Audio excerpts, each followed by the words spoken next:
eyes. I see hair. I can't. Right now. Get out. Why don't we all take a deep breath, huh? Everybody. Okay, I'll take a deep breath. I needed that. Yeah, I needed that. Thank you. Nope, nope, nope. Stop sticking that thing in the baby's nose, Dr. Collins. Can you call an L&D nurse and ask her to bring down a fetal monitor, please? Not the right answer.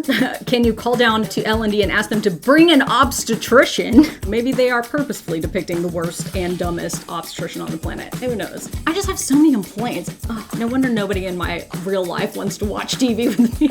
I'm gonna cry though. After all of that naysaying, now I'm gonna cry. I didn't plan to watch The Pitt, but then an episode featuring an obstetric emergency came out, and about 40,000 of you asked for my opinion on what is being touted as the most accurate medical drama on television, which is a bold claim. The bar lies somewhere between Grey's Anatomy sex scenes and House doing magic with a cane, but let's see if The Pitt can live up to the hype in this episode where they feature a birth emergency.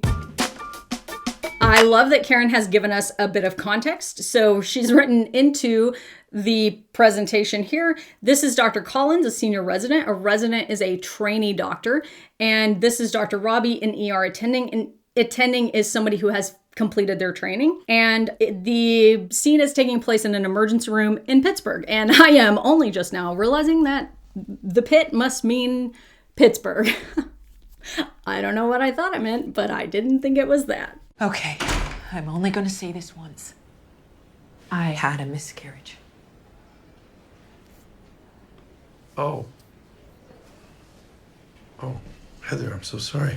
I'm fine. And no, I don't want to go home. And no, I don't want to talk about it. I was trying on my own with IVF. I don't know what to say. That is a lot to have a miscarriage at work after having gone through IVF to try to become a single parent by choice, have a miscarriage at work, and then you have to convey what's going on to somebody. And she obviously just wants to get back to work, you know, whether that's healthy or not. I think it depends on the situation and the individual, but that is hard. I'm ready to get back to work. Okay. Okay. Hey, we need a doctor here.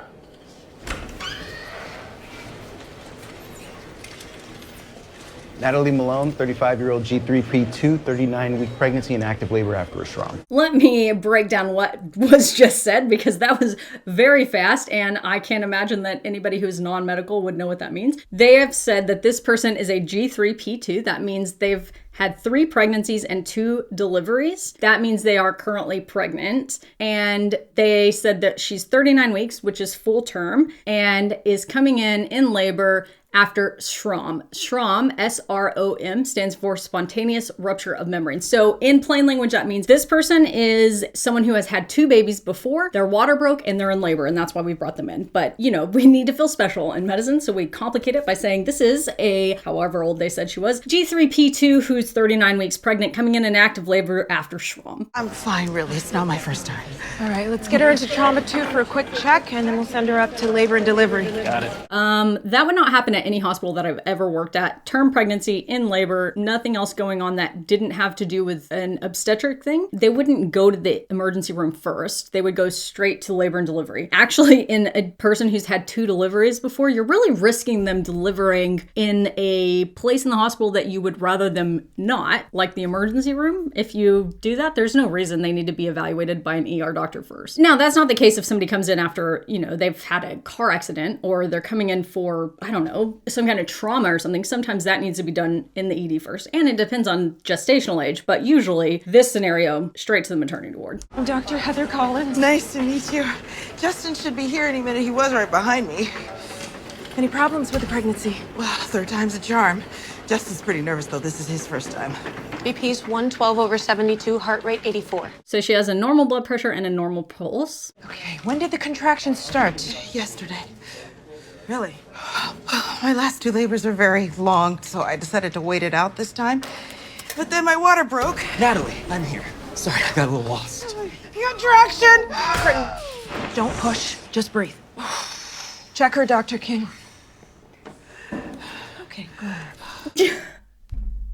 Why is she putting her head under that blanket? If we are going to do a check, then this is how that should happen. Hi, patient who I see is conscious and discussing this with me. I think it would be best if we did an exam where I checked your cervix now, but that's an internal exam and I just want to make sure that's okay with you. Is it okay if I do an exam to see how dilated you are? It only requires my hand. I don't even have to lift the blanket up actually and just go underneath it, and I certainly don't need to put my head under it. You got this. I see hair. I can't. If I was in that room, I'd be like, get out right now, get out. Baby's hair.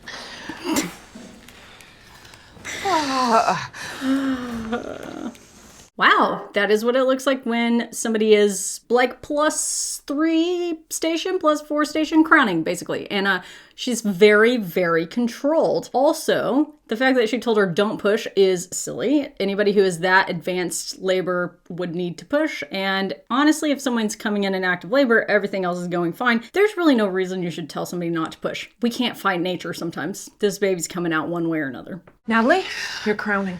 You were right. I waited too long. I thought I had more time. It's okay. Just breathe.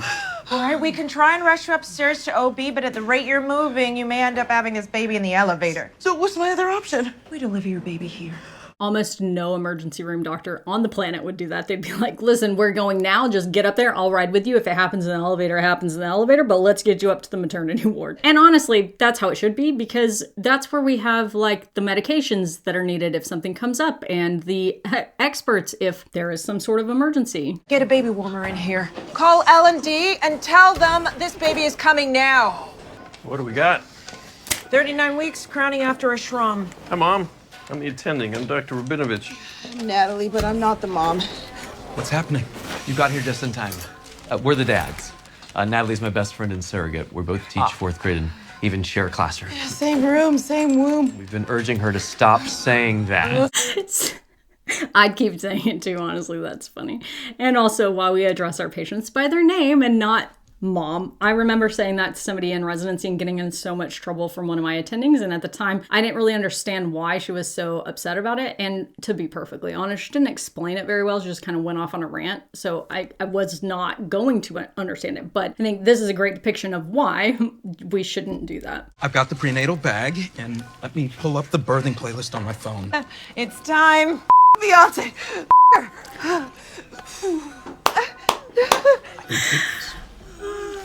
No. I got it. Go, Dr. Collins. Okay, Natalie. Good chance we'll deliver on the next contraction. Bulb suction is ready. I would say so, based on what I have just seen and somebody who has had 2 babies before. Also, I just heard somebody ask for bulb suction. I don't know how this got to be the most accurate medical drama, because that's wrong too. We don't do bulb suctioning unless there is a really good reason. We almost never do that anymore. Like, I don't even know where I would find a bulb suction now. It's not recommended.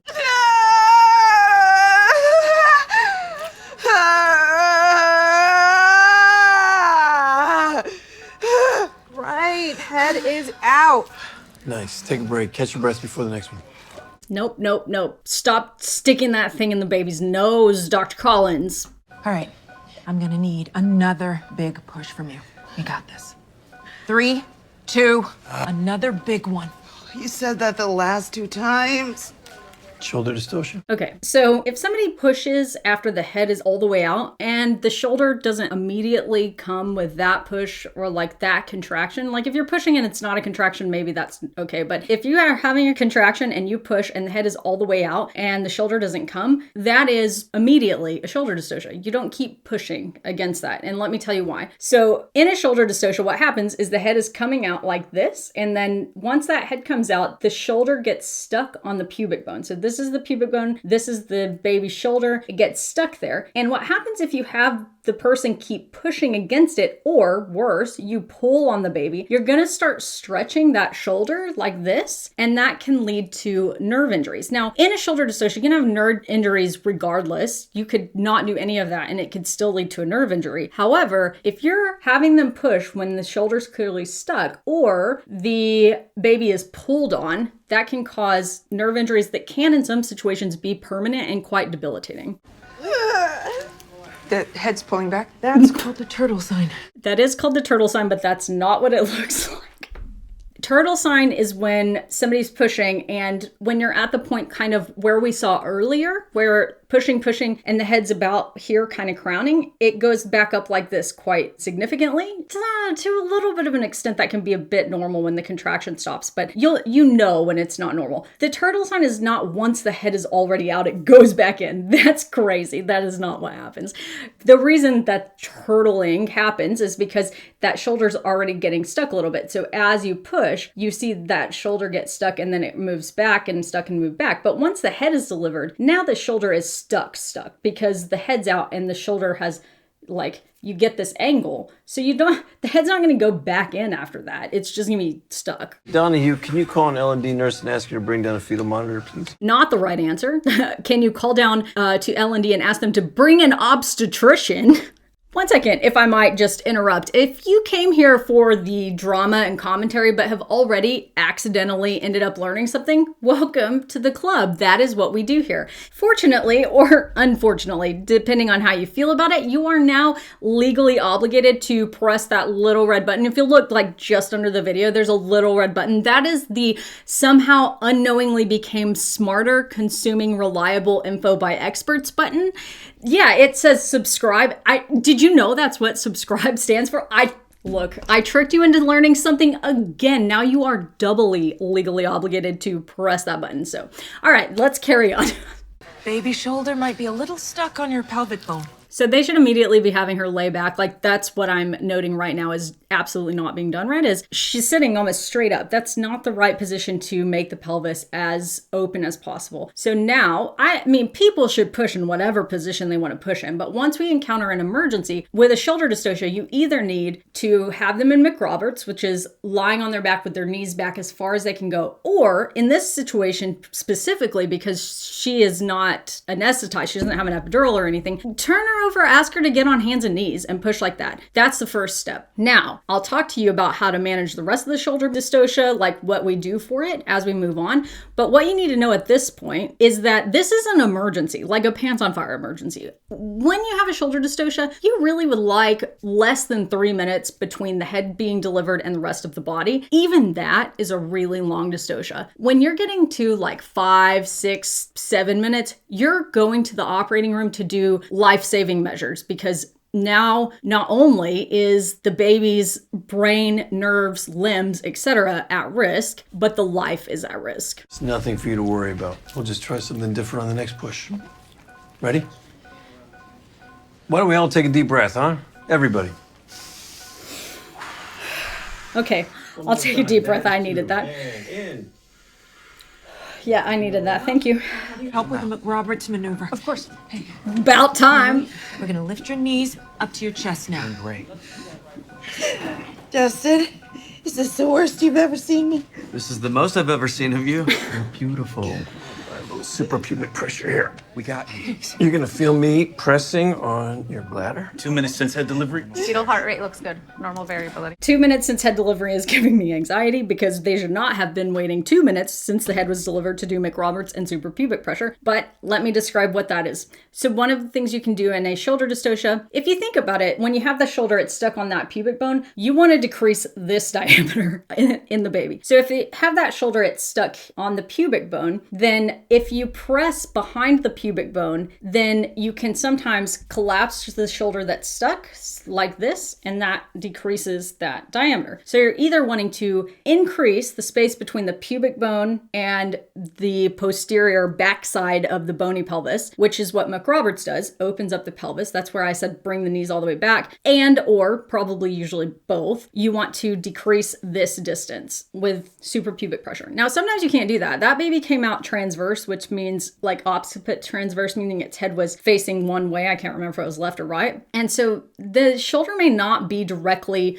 aligned to the pubic bone. It might be this way or this way. So you really need more direction than the person delivering is giving them. You want that person to, like if I was delivering the baby, once the head came out, I would feel along the baby's neck to see where the shoulders were. So I knew which way we needed to press on the pubic bone. You're doing great, Nat. Behind it, not on it. Step in and take over. Another one's coming. Give me a big push. Okay, Natalie, here we go. You got this. We're almost there. Keep going. We love you. Go Team Natalie. Late decel. Okay, can you call Dr. Ingram and tell him to come down here, please, from the NICU?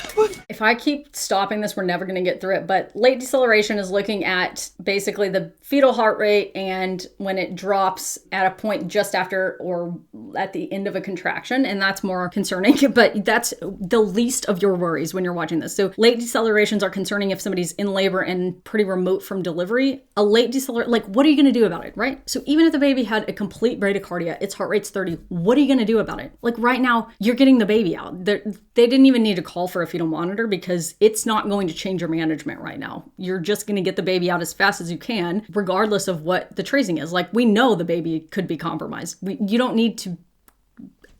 Okay, I can't. This is a terrible depiction. What's happening? The baby's heart rate has slowed, which could be a sign of distress. So what do we do? Really? We deliver this baby. We got this. Something tells me you might not. Robbie, MTP from bleeding varices and trauma 1. A little burning from the local. That hurts. If I could get my hand inside under the baby's head, I'd release that lower. Huh? 3 minutes since that delivery. Okay, so I think what they're describing is delivering the posterior arm. So when I said you'd feel past the baby's head, you'd feel for those shoulders. And the goal is decreasing this space here. So whichever shoulder is, if you pretend like this is the one stuck on the pubic bone, then you feel and you find the other one, which is called the posterior arm because it's facing mom's back. And then you run your arm or your hand along baby's arm until you can find the elbow bend and then press here until that hand is where you can feel it, and then pull the hand out and see how much less distance that is. So that's actually my first go-to move after I have done McRoberts and maybe super pubic pressure if I have someone that I know can do it well, but it's not very effective if you don't have someone who is skilled in understanding like what they're doing and why. Delivering the posterior arm is pretty reliable, and that's where I usually go to first. It was described a bit confusingly there though. Yeah, my hands are a little tied up at the moment. I'll need the Minnesota box. Who's in there? Dr. McKay. Tell her to go ahead and get set up. She knows. Completely inappropriate. Go find somebody else to tell about that other patient. 1, HIPAA. 2, like, what are we doing? I'm Dr. Myers with obstetrics. Nice to meet you. And who's a father? We are. Oh, and who's a mother? We are. Roger that. OR is This is either the dumbest obstetrician on the planet or they have not debriefed this person on what is happening. Because if I walk into that situation, I'm walking in, I've been putting my gloves on as I sprinted down the hallway, and I am pushing out of the way anybody who has not delivered, hundreds of babies in their career, which is not what people who do emergency medicine do. Do we need to go up? Not if I can rotate this posterior shoulder. All right, there's the elbow. Make sure. All right, now he's trying to describe rotating. So there's a couple of different maneuvers where you can push on the shoulder and like kind of spin baby like a corkscrew out, or collapse that shoulder blade to help decrease the space. Those are called wood screw and Rubens maneuvers. Rotating the posterior shoulder up and out. Fuck. Perfect. They're right there. Give me one good push. Yeah. Good. Hey, we got a baby boy. I've got a stubborn set of twins upstairs, admitted to postpartum. Congratulations, everyone. Hey, HBO Max, would it be okay if we came up with a different way to portray obstetricians? Because I don't think any obstetrician called to a 3-minute plus shoulder dystocia in the emergency department would act like that. But, I could be wrong. Maybe they are purposefully depicting the worst and dumbest obstetrician on the planet. Who knows? Good job. He's pretty quiet. Sometimes it takes him a minute. Put the baby on a pulse ox and a heart monitor. Hey, Amy, swap out with me. No, dry and stimulate. Vigorously. Very vigorously. Shouldn't he be crying by now? Heart rate is 95. Too slow. Babies don't always cry immediately when they come out, especially if there's been some kind of difficult delivery. So that's not always immediately alarming. It's alarming in this scenario because 1, it's a doll, but 2, they do sometimes look like that. Floppy, no attempts to breathe. They said the heart rate's 95, which is definitely too low, but a reasonable heart rate. They just need to get it up. So hopefully they can stimulate and we'll be okay. This kid needs oxygen. Come on, baby. Let's breathe. It wouldn't need oxygen quite as badly if you guys were a little more competent. Section ready? Ready. Dr. Ingram? I'm opening the intubation tray. Yep. 1 minute APGAR is 3. Isn't APGAR supposed to be 9 or 10? APGAR is a scoring system used to kind of say the state of baby at the time of birth, but the 1 minute APGAR being 3, that's not, I mean, it's not good, but the 5 minute APGAR is much more indicative of long-term outcomes. And they've only just started resuscitation, so I think they need to work a little longer at it before they immediately go to intubation. They need to do some CPAP and see if they can get that heart rate up. There we go. That's good, right? That is very good, very good. Go on. Yeah? Yeah. Okay, little one. We've come so far in medical device and practice mannequins and things like that. We have one of these at our hospital too. And they are really, really cool, but like it does not look anything like an actual baby.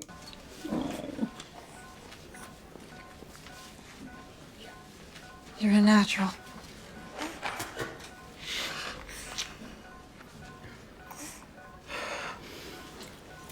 I'm gonna cry though. After all of that naysaying, now I'm gonna cry. Can I put my legs down now?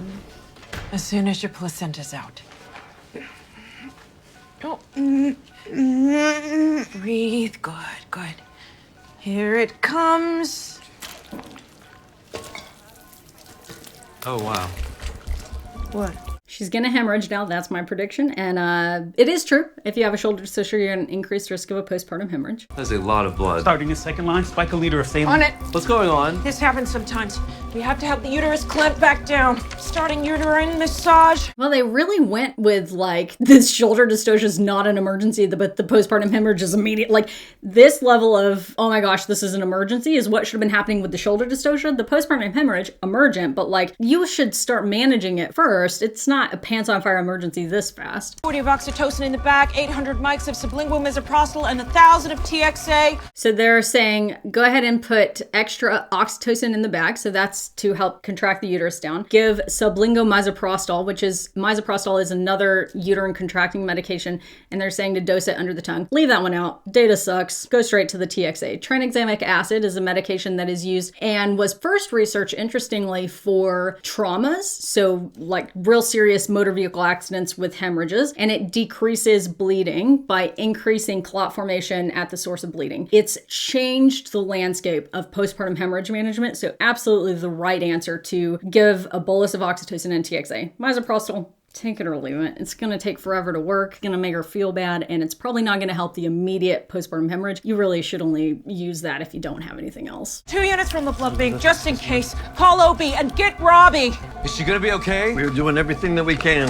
How about we don't scream like that and freak people out? Massive PPH on MTP and all uterotonics. Any rupture, any inversion, any retained products? Checked for all, none present. He's asking, did she have a uterine rupture, which is a bit of a weird question. Inversion, which is, did the uterus kind of follow the placenta out and turn inside out, which is a real pants on fire emergency. What was the other thing he asked? Any rupture, any inversion, any retained products? Retained products. So was there a piece of placenta or membrane left behind? Basically, you're going through the causes of hemorrhage. So it's either atony, which is the uterus not contracting down, or trauma. The cervix has a tear in it that bleeds a lot. There's a vaginal laceration that's bleeding a lot. Those are the two primary causes. And then you also have things like DIC, where somebody has, their blood just won't clot. And there's various reasons that someone could go into DIC, but it's almost always the first things you're going to think about are the uterus not contracting and any trauma to the genital tract on the way out. This is all my fault. Second unit's going up.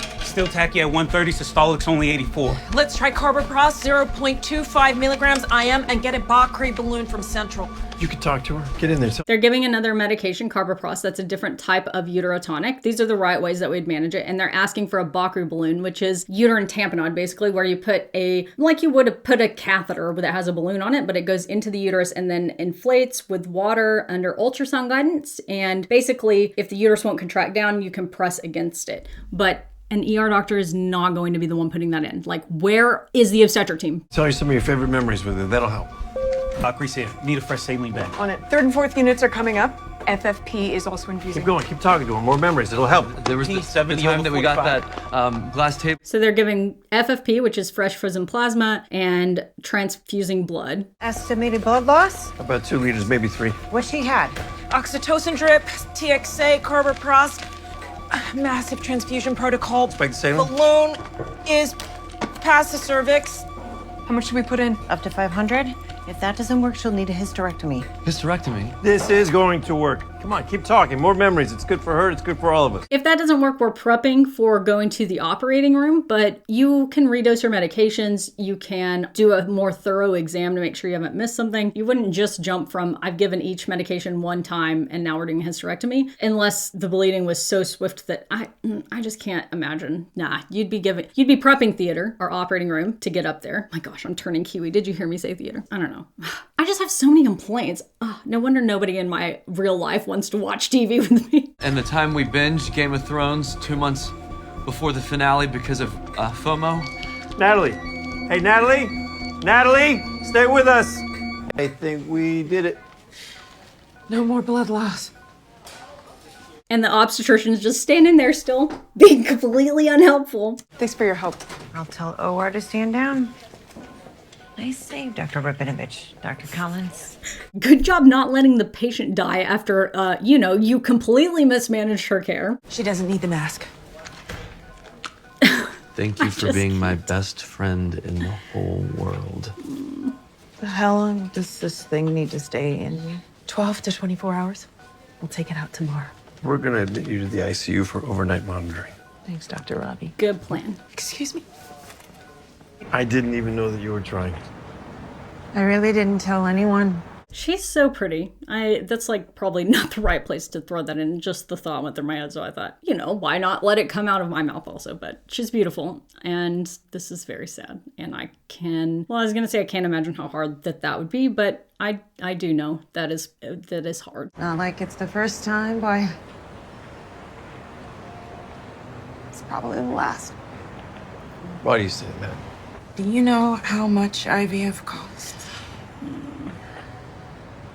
Should have gone into reproductive endocrinology. Things I say to myself on a daily basis. But no, I love gynecology. I couldn't have done that. Oh, those fertility doctors are making a killing.